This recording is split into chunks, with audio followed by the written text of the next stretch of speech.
Tomato చారు చేస్తున్నాను చిక్కటి గ్రేవీతో. ఇది చపాతీలోకి, బగారా అన్నంలోకి, వైట్ రైస్ దేంట్లోకైనా బాగుంటుంది. దీనికోసం 4 టమాటోలు శుభ్రంగా కడిగి కట్ చేసి పెట్టుకోవాలి.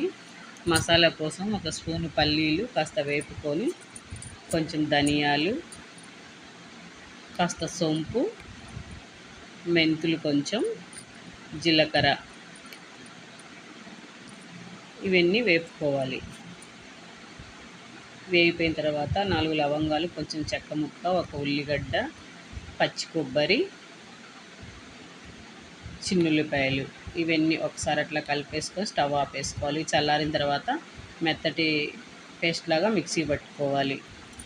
ఇప్పుడు అదే మిక్సీ గిన్నెలో 4 పచ్చిమిర్చి, కట్ చేసి పెట్టుకున్న టమాటో వేసేసి టమాటోను కూడా పేస్ట్ చేసుకోవాలి. ఇప్పుడు ఒక గిన్నెలో ఆయిల్ వేసేసుకొని పోపు వేసుకోవాలి.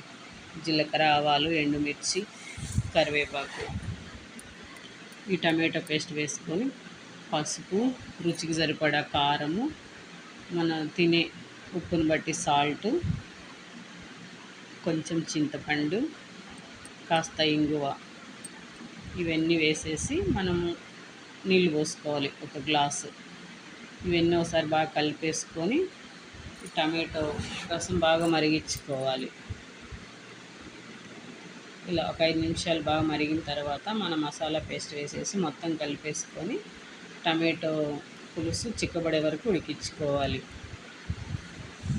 ఒక 10 నిమిషాలు ఉడికించుకున్న తర్వాత లాస్ట్లో కొత్తిమీర వేసేసి స్టవ్ ఆపేసుకుంటే టమాటో పులుసు రెడీ.